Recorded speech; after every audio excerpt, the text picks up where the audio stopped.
One of the sort of confounding things about non-dual awareness, non-dual teaching, is that it's pointing to that which we can't identify. So like when we look for what we are or what's the basic truth about reality, it's like we can't find anything. Like it's always disappearing on us because this is not divided. This is not separate. So there are no things here to grab a hold on. So whenever we say like, this is how reality is, or this is my model or my interpretation, it's like, it's just to see that that's always made up. That's just a frame of reference that helps us communicate, that helps us move around and orient, but it's not the truth about what this is.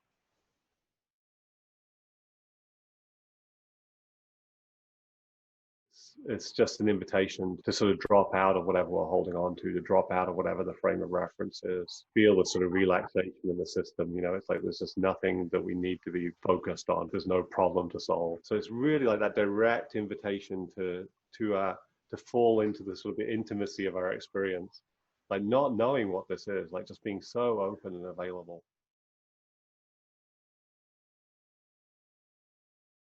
It's like the realization can't be explained. So it's like so when people are sort of like, well, what is non-duality or what's non-dual awareness? It's like as soon as we say what it is, it's like it's not that. It's never what we say it is.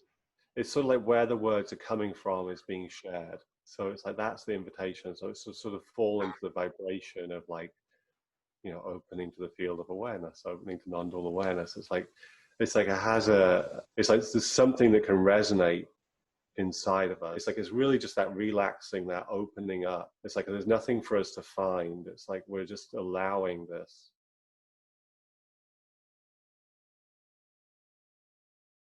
When we meet our experience like as it is, when we're just open and intimate and let ourselves be touched by it, let ourselves be so sensitive, let it be felt, whatever it is. It's like the beauty of that intimacy, of that deep contact with our aliveness in all the different forms. I mean, the myriad forms of aliveness. It can be anger, it can be fear, it can even be the somatic experience of shame. We don't believe that it's true, you know, we don't believe we're bad. It's like when we're just like having the experiences and we're with them, it's like we're in connection with the like the juice of life inside everything. Like there is like a natural appreciation and enjoyment when we're like connected to the truth. Like it's the true reality awareness, when it meets what's happening, it's like is so gentle. It has no violence in it. Like the universe is not condemning us. It's not saying we shouldn't be having the experience we have, or it's only half as good as it should be, or why aren't you, you know, more elevated, or any of that nonsense.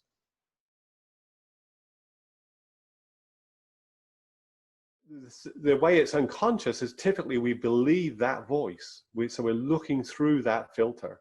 Like, oh, this is my crappy experience, my inadequate, like shame I'm not more evolved, shame my parents were the way they were, I'm not good enough, it's not what it's supposed to be. If I was more of a spiritual practitioner, maybe it would be, you know, we're looking through that as if that's the truth about us. So often it's really hard to like come out of that perspective and meet what's here, like openly, like as awareness meets it, like what is this, you know, just, you know, like allowing it to be felt as it is. So it can be really helpful to sit with someone who's not in your shame story, who's not looking from your particular shame perspective, meeting you as you are in your innocence and in the aliveness that you are as it's unfolding.